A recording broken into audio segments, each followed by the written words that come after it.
She stood in the doorway for a moment before stepping inside. The key always stuck a little. It had for years. She had learned to turn it halfway, pause, then press the door inward with her shoulder. It gave way quietly like it recognized her. The house smelled the same as it always did, not unpleasant, just still, like paper that had been sitting too long in a drawer. She set her bag down by the small table near the entrance. The table never moved. Nothing in the house ever seemed to move unless she touched it. Her shoes came off next. She placed them side by side, toes pointing toward the door. That part mattered to her, though she couldn't say why. The clock in the living room ticked loudly, louder than it should have. She glanced at it, as she always did, even though she had already checked the time before coming in. 10:08. He would not be home. He was never home when she came. She moved through the living room slowly, not because she needed to, but because the quiet asked for it. The couch was as it had been the week before. One cushion slightly lower than the others, a faint crease where someone sat, but not recently. The lamp beside it remained off. Dust had gathered along the edge of the bookshelf again, a thin line barely visible unless the light hit it right. She noticed it anyway. She always noticed it. She took a cloth from her bag and began wiping the shelf from left to right. Careful, steady, no rush. The books were arranged neatly, but not in any order she could understand. Some were worn at the edges, others looked like they had never been opened. She never pulled them out. It wasn't her place. 15 years, and she had never opened a single book in that house. She moved to the coffee table next. A ring mark sat near the center. It had been there for as long as she could remember. She had tried to remove it once early on, scrubbed a little harder than usual. It didn't come off. After that, she left it alone. Some things she had learned were meant to stay. The kitchen was next. She walked in and paused again just for a second. It was something she did without thinking, a small reset between rooms. The sink was empty. It usually was. One cup sat upside down on the drying rack. White, plain, no pattern. She had washed it the week before. She checked the cabinets, not because she needed to, but because it had become part of her rhythm. Everything was in its place. Plates stacked evenly. Glasses aligned, no clutter. She wiped the counter slowly, pressing the cloth into the corners where crumbs might gather, though there were never any crumbs. He didn't cook. At least she had never seen any sign that he did. The refrigerator hummed softly behind her. She opened it. A carton of milk, half full, a small container of something wrapped in foil, 2 apples. She closed the door. The floor needed mopping. It always did, though it never looked dirty. She filled the bucket halfway, added a small amount of soap, and dipped the mop in carefully. The water rippled once, then settled. She wrung the mop slowly, watching the drops fall back into the bucket. Then she began, back and forth, straight lines, no shortcuts. The sound of the mop against the tile was soft, almost like a whisper. She worked her way toward the hallway. The hallway was narrower than it needed to be, or maybe it just felt that way because of how quiet it was. 2 doors, one on the left. One at the end. She always started with the one on the left, the guest room. It had not been used in all the years she had been coming. The bed was made, perfectly, the same way every time. She would smooth the sheets anyway, pressing her hands along the edges as if someone had slept there and she was fixing it. But no one had, not once. The closet inside held nothing but empty hangers. They barely moved when she opened the door, just a slight shift, a faint sound. She closed it gently. Back into the hallway. The second door, his room. She paused before opening it like she always did, not out of fear, just something quieter than that. The room smelled faintly different from the rest of the house, not stronger, just lived in. The bed was unmade. That was the only place in the house that showed any sign of change. The sheets were slightly wrinkled. The blanket folded halfway down, uneven. She didn't fix it immediately. Instead, she walked to the window and pulled the curtain back a few inches. Light came in slowly, settling across the floor. Dust moved in it just for a second. She let the curtain fall back into place. Then she turned to the bed. She straightened the sheets carefully, lifting each corner and pulling it tight. The blanket followed, smooth, even. When she finished, the room looked like the rest of the house again. Still, she moved to the dresser. A watch sat on top, brown strap, face turned upward. She had seen it every week. In 15 years, she had never seen him wear it. Next to it, a small stack of papers. She never touched those either. It wasn't curiosity that stopped her. It was something else. A kind of boundary that didn't need to be spoken. She wiped the surface around them, careful not to move anything out of place. The bathroom came last. The mirror held faint marks from water that had dried and been left. She cleaned it slowly, watching her own reflection appear more clearly with each pass. She looked older than she had when she first started coming here. That thought came and went quickly. She rinsed the cloth and wiped the sink.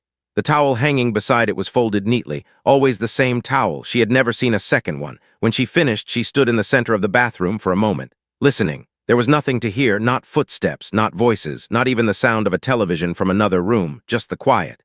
She turned off the light and stepped back into the hallway. The work was nearly done. She walked back through the living room, checking small things. The edge of the rug, the alignment of the chairs, the position of the lamp, everything looked as it should. She picked up her bag from the table near the door. Before leaving, she turned and looked at the room one more time. She didn't know why she did that. She always had, as if something might be different if she looked closely enough. But it never was. She slipped her shoes back on, opened the door, and stepped outside. The air felt different out there. Lighter. She locked the door carefully, pulling it once to make sure it held. Then she stood on the porch for a second longer than necessary. The street was quiet. A car passed slowly, then disappeared.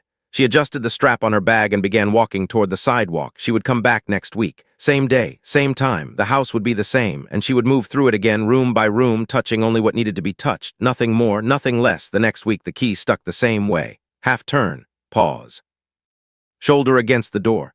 It opened without sound. She stepped inside and closed it behind her, listening for the click as it settled into place. That sound mattered. It meant the outside stayed outside. Her bag found its usual spot by the small table, shoes off, placed carefully. The clock read 10:07 today. She noticed the minute. She always noticed small changes like that, even when they meant nothing. The living room felt unchanged. The couch still held its shallow crease. The lamp remained off. The air had that same stillness, as if it hadn't been disturbed since she left. She began with the shelf again, left to right. The same motion, the same pressure of her hand through the cloth.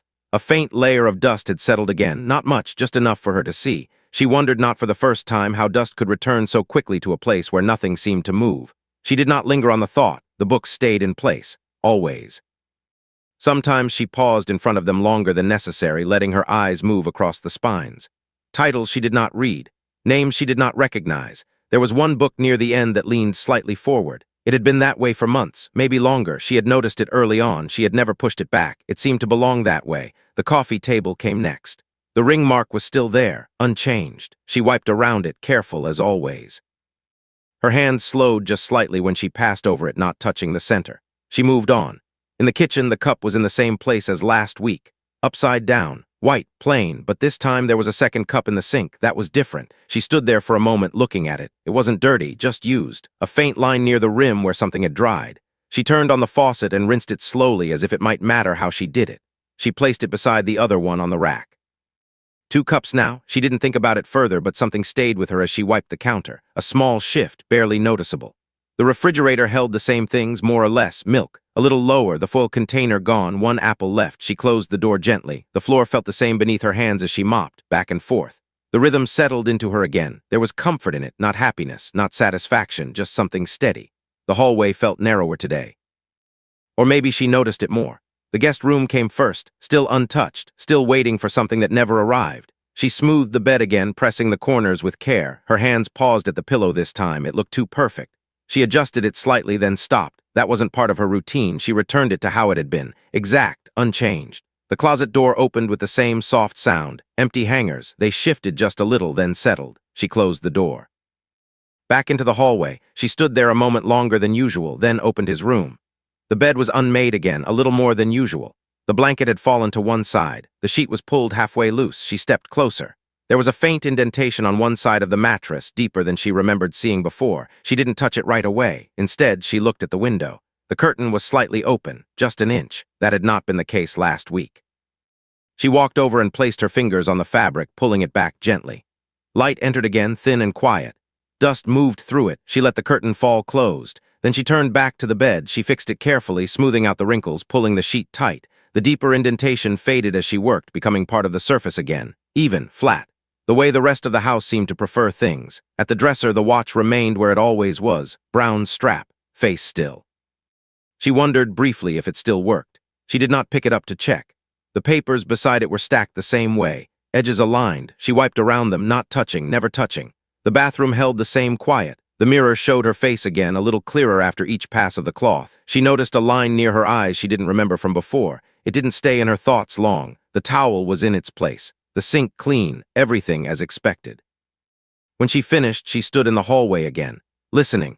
There was something different, not a sound, just the feeling that something had shifted slightly out of place. She walked back into the living room, looked at the couch, the shelf, the table. Everything was where it should be. She picked up her bag, paused. Her eyes moved once more across the room. Then she turned and left. The week after that, it rained. The kind of rain that stayed low and steady, making everything outside feel smaller. Her shoes were damp when she reached the porch. She wiped them carefully on the mat before unlocking the door. The key stuck again, half-turn, pause, shoulder. Inside, the house felt the same, but the air was cooler. She closed the door and stood still for a moment, listening, nothing. Her routine began again, bag down, shoes off, clock checked. 10:09, she was 2 minutes later than usual. That stayed with her for a second, then it passed. The living room, the shelf, dust again, always returning. Her hand moved slower today, not because of the rain, just slower. She noticed the leaning book again, still out of line, still untouched. The coffee table, the ring mark, unchanged. She wiped around it. The kitchen, 2 cups still on the rack. She reached for one, then stopped. There was no reason to move it. She left both exactly where they were. The sink was empty. The refrigerator held less. Milk nearly gone, no apples. She closed it. The floor, mop, water, the quiet sound of movement. The hallway. Guest room first, still unused, still waiting. Her hands moved over the bed again, smoothing what did not need smoothing. The closet, empty, always empty, back into the hallway. She paused again before his door, a little longer this time, then opened it.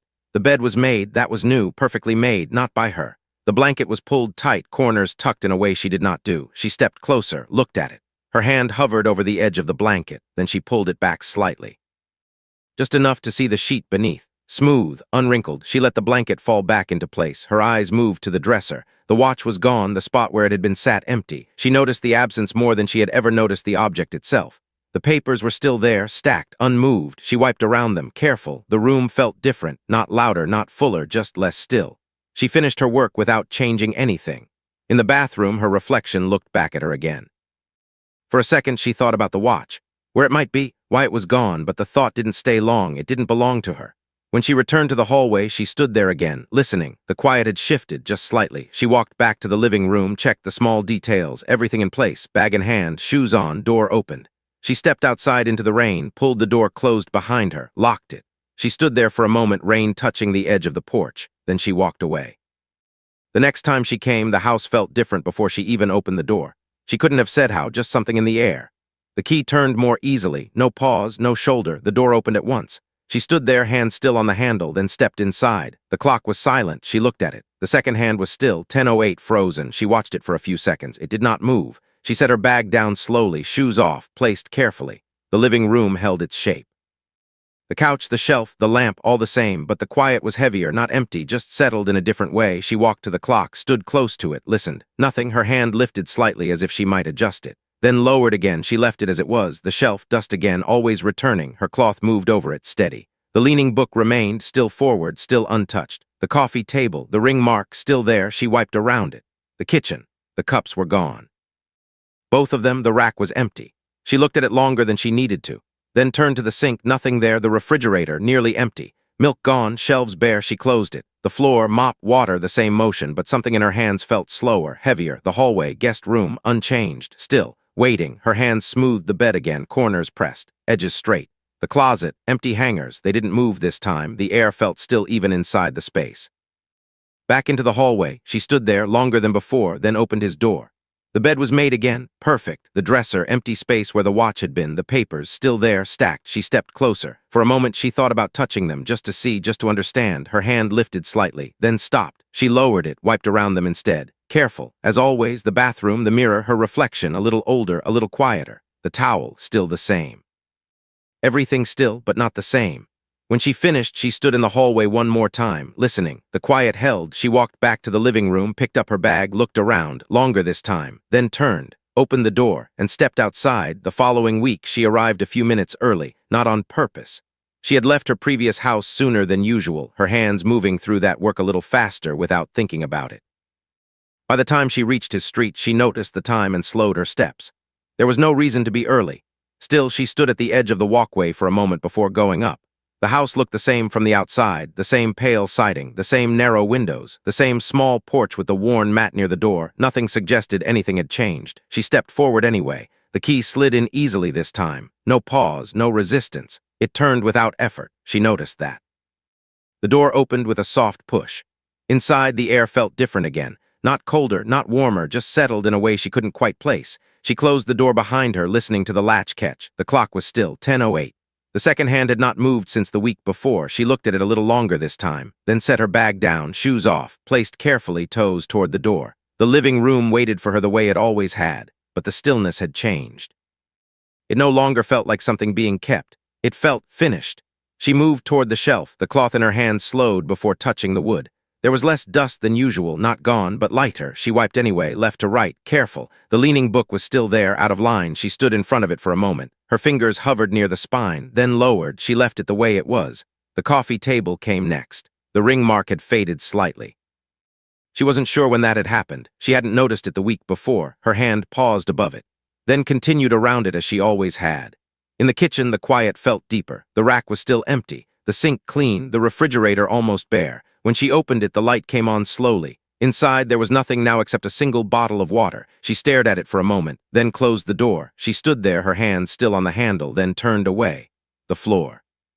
She filled the bucket. The water rippled, settled. She dipped the mop in, wrung it out slowly. The sound echoed more than usual, back and forth, straight lines. Her movements were steady, but there was something slower underneath them, as if each step took a little more attention. The hallway felt wider this time. She noticed that immediately, or maybe it was just that she walked through it more slowly. The guest room came first, unchanged, still, waiting. She stepped inside and looked around longer than usual. Her hands rested at her sides for a moment before moving. Then she smoothed the bed again. Corners, edges, pillow. This time she let her hand rest on the pillow for a second longer. It was cool, undisturbed. She adjusted it slightly, then paused. It wasn't perfect anymore. She considered fixing it, then didn't. She stepped back, left it as it was. The closet, she opened it. The hangers were still, not even the small shift she had come to expect. She watched them for a second, then closed the door. Back into the hallway, she stood there again longer than before. The second door, his room, she opened it slowly. The bed was made as it had been, perfect, the surface untouched, the blankets smooth. The room felt different again, not lived in, not exactly empty either, just quiet in a deeper way. She walked to the window. The curtain was closed completely. No light came through. She reached out and pulled it open a few inches. Light entered, soft. It settled across the bed, across the floor.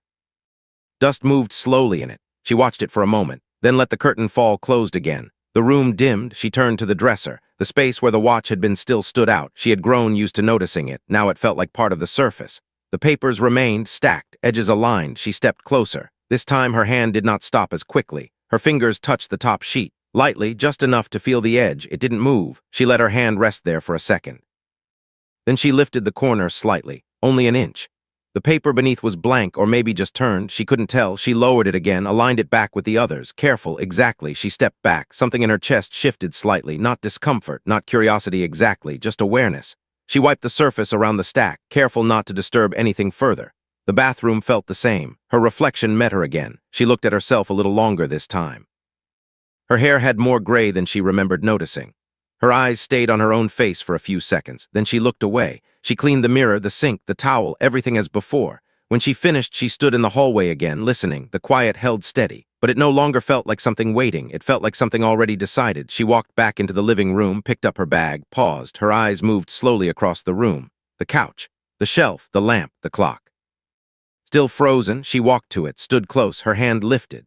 This time she touched it, just lightly. The glass was cool. She pressed her finger against it for a moment, then pulled her hand back. She did not try to fix it. She did not move it. She turned away, went to the door, put on her shoes, opened it, stepped outside, closed it behind her, locked it. She stood on the porch. The air felt still, even outside. She looked back at the door for a moment, then walked away.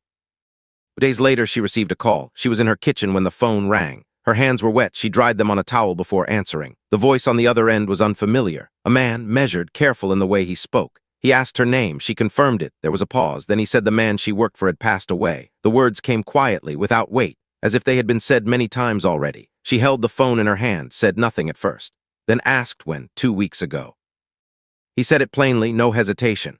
She looked at the counter in front of her, at nothing in particular, then she nodded, though he could not see her. He said there would be a small service, nothing large, just a few people. He gave her the time, the place. He said she was welcome to come if she wished. She said thank you. The call ended. She stood there a moment longer, the phone still in her hand. Then she placed it down. Her kitchen felt different after that, not quieter, just more present. She finished what she had been doing, slowly, the way she always did.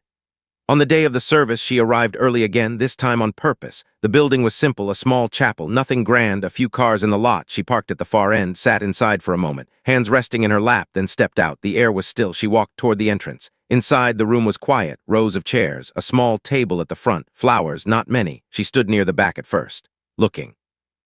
There were a few people already seated, none she recognized. She chose a seat near the aisle, sat down, folded her hands, waited. The room filled slowly, a few more people, soft footsteps, quiet voices, then stillness again. At the front, a man stood. He began to speak. His voice was calm, measured. He spoke about a life, about years, about work, about things she did not know. She listened, not straining.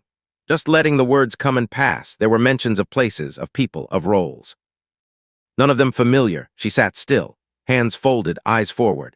At one point, the man mentioned something about a foundation, a name she had never heard before. There was a slight shift in the room, subtle, she noticed it. Then it passed. More words followed, stories, details, none of them connected to the house she knew. None of them connected to the quiet man who left one cup on the rack. She felt something move in her chest. Not confusion, not exactly, just a space opening. She sat with it. The service continued. Slow, respectful. When it ended, people stood. Some moved toward the front, others toward the exit. She remained seated for a moment, then stood, walked slowly toward the aisle, paused near the back, looking once more toward the front, then turned, and walked outside. Outside, the air felt softer than she expected. Not warm, not cold, just open. People gathered in small clusters near the entrance. Quiet conversations, nods, hands lightly touching arms, then falling away again. She stood a little apart from them, not avoiding, just not stepping in. For a moment she thought about leaving. She could have. No one there knew her, no one would have noticed, but her feet stayed where they were. A man approached her after a few minutes, older, gray hair, a careful way of walking as if he measured each step before taking it. He stopped a few feet away. "Were you from the house?" he asked. His voice was gentle but uncertain. She nodded. "Yes." He took a small breath as if that confirmed something for him. "I thought so," he said. "I remember he mentioned someone who came every week." She said nothing. The man looked down for a moment, then back at her. "He didn't talk much," he added almost apologetically. She gave a small nod. "No," she said, "he didn't." There was a pause between them, not uncomfortable, just quiet. "He appreciated that," the man said after a moment. "The quiet." She shifted her hands slightly in front of her. "I just did my work," she said. The man gave a faint smile. "Yes," he said, "that's what he liked." Another pause, then the man reached into the inside pocket of his coat. He took out a small envelope, plain, her name written on the front. He held it out to her. "He left this," he said. "Asked that it be given to you." She looked at the envelope, then at him. Her hand lifted slowly. She took it. It was lighter than she expected. "Thank you," she said. The man nodded. "He was particular about things," he said. "He wanted things done a certain way." She understood that. She had known that without it ever being said. The man hesitated for a moment as if there might be more. Then he gave a small nod and stepped back. "I'm glad you came," he said. She nodded again. Then he turned and walked away, joining one of the small groups nearby. She stood there, the envelope in her hand. She didn't open it, not yet. Instead, she moved a few steps away from the others, toward the edge of the lot. There was a bench there, simple, wooden. She sat down. The envelope rested in her hands. She turned it over once, then back again. Her name, written carefully. She traced the letters lightly with her thumb, then opened it. Inside was a single sheet of paper, folded once. She unfolded it slowly. The handwriting was steady, measured. She read, "Thank you for the way you kept the house." That was all. No signature, no date. Nothing more. She looked at the paper again. The words did not change. They stayed as they were, simple, direct. She folded it back along the same line, placed it in the envelope, held it there for a moment. Her hands rested in her lap. The air moved slightly around her. A car door closed somewhere in the distance. She sat there until the small groups began to thin, until the quiet returned. Then she stood, walked back to her car, got in. The envelope stayed in her hand for a moment longer. Then she placed it on the seat beside her. The next week she went back to the house. She had been told she didn't need to, that arrangements would be made, that someone else would take care of it, but she went anyway. The street looked the same, the house the same. She walked up the path, stood at the door. The key was still in her bag. She took it out, held it for a moment, then placed it in the lock. It turned easily. The door opened. Inside, the air was different again, not settled, not still, just empty in a way that felt clear. She stepped inside, closed the door behind her. The clock was gone, the space where it had been sat bare, a faint mark on the wall where it used to hang. She looked at it for a moment, then set her bag down, shoes off, placed carefully. Even now, the living room held less. The couch still there, the shelf, the lamp, but the room felt wider. As if something had been taken from it, she moved to the shelf. There was almost no dust. She wiped it anyway, left to right. The leaning book was gone. The space where it had been now aligned with the others, even, ordered. She noticed that, then moved on. The coffee table. The ring mark had faded more, still there, but lighter. She wiped around it. Her hand passed over the center this time, lightly. It didn't matter anymore. In the kitchen, the rack was empty. The sink, the refrigerator, open, nothing inside. The light still came on, then went off when she closed it. She stood there for a moment, then turned away. The floor. Filled the bucket, less water this time, less to clean. The mop moved across the surface, back and forth, the sound softer, the hallway. It no longer felt narrow, just a space between rooms. She walked through it slowly. The guest room, the bed still made. She stepped inside, looked at it. Her hands did not move right away. Then she smoothed the edge once, not fully, just enough. The pillow remained slightly out of place. She left it. The closet, still empty. She closed it, back into the hallway. She stood there. then opened his door. The room was nearly bare, the bed still there, the dresser, but the papers were gone, the surface clear, the space where the watch had been no longer stood out. It was just wood now, flat, even. She walked to the window. The curtain was open. Light filled the room. There was no dust moving in it. She stood there for a moment, then turned. The bathroom, the towel gone, the mirror slightly dull. She wiped it, out of habit. Watched her reflection appear. She looked at herself, then lowered her eyes. When she finished, she walked back into the hallway, stood there one last time. Listening, there was nothing now, not even the sense of something held in place, just space. She walked into the living room, picked up her bag, then stopped. Her eyes moved across the room, slowly taking it in. The couch, the shelf, the table, the empty wall where the clock had been. She reached into her bag, took out the envelope, opened it again, looked at the words. "Thank you for the way you kept the house." She folded it once more, placed it back, then set her bag down again. She walked to the small table near the door, opened one of the drawers. It was empty. She placed the envelope inside, closed the drawer, stood there for a moment, then picked up her bag, put on her shoes, opened the door, stepped outside, pulled it closed behind her, locked it. She held the key in her hand, looked at it, then placed it in her bag. She stood on the porch a moment longer. The street was quiet. A car passed, then another. She stepped down, walked to the sidewalk, did not look back right away. When she did, the house looked the same as it always had, still, unchanged. She turned again and continued walking. The house remained behind her, but the quiet did not follow.